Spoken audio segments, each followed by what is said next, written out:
Hello everyone, my name is Anthony Andronico, and for the past 4 years, I've had the privilege of serving you in my hometown and local office.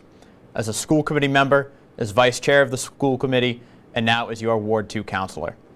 And although the roles have changed, my goal has always remained the same. Provide a high level of constituent services, prioritize community input in decision making, and advocate for policies that provide direct benefits to those who have invested their hard-earned tax dollars into Quincy. When I was sworn in as your ward counselor in January of this year, I got right to work for you and launched the constituent services website, anthonyandronico.com, to provide a new avenue to connect during the height of the COVID-19 pandemic. And the website served as a central location where residents could sign up for an e-newsletter to stay informed, request assistance with an issue, and fill out a survey to provide feedback on the issues. And after hearing directly from you, I was able to take your feedback with me to City Hall and prioritize the items you highlighted through the issues survey, emails, and phone calls. And here's what we've been able to accomplish together in just a few short months. We pushed for and passed an infrastructure plan that will lead to over 33,000 feet of roadway to be repaved in Ward 2 over the next decade. We called for public input into how $46 million worth of federal relief funds should be spent by the administration and for a full accounting of where any of that funding had already been allocated. We authored a resolution demanding the immediate shutdown of the Weymouth compressor station after the station experienced unplanned toxic gas releases.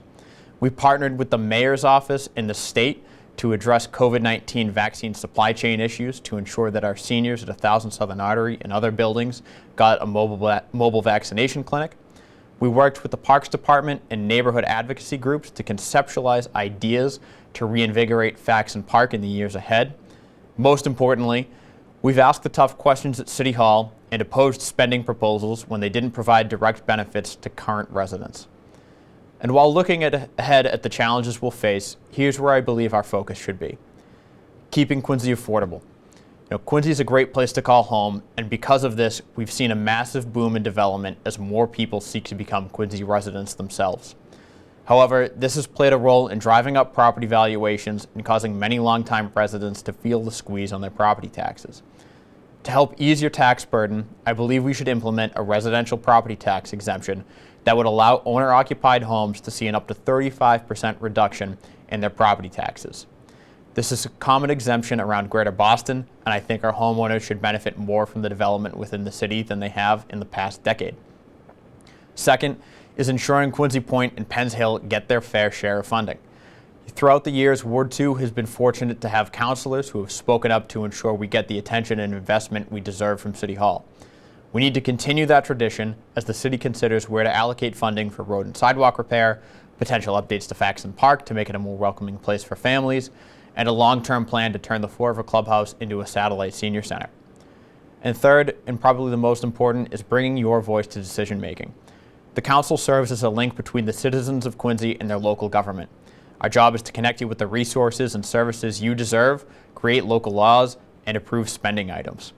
And in each of these instances, it's critical that councilors do their best to reach people they represent and understand how they feel. I'm looking forward to continuing to find ways to connect with residents online and in person to better understand your position on the issues. And as you know, people are more than just their resumes and ideas. Some of the things I'm most proud of are working at the State House to help connect residents with crucial benefits to help them put food on the table during the pandemic, speaking at public hearings against the compressor station, working with the Point Webster PTO to deliver new student lockers, taking the time to read to Clifford Marshall Elementary School students, and celebrating the 100th anniversary of the Forever Clubhouse a few years ago with my neighbors. And I'm also proud to have earned the endorsement of the Norfolk County Labor Council, IBEW Local 103, Bricklayers Local 3, Ironworkers Local 7, Carpenters Local 346, Plumbers and Gas Fitters Local 12, and Laborers Local 133. I believe everyone should have a seat at the table, that each constituent concern, big or small, deserves the same level of urgency, and there's always more we can do to improve our neighborhoods.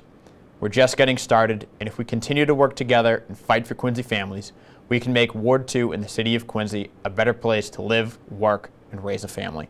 I humbly ask for your vote on Tuesday, November 2nd.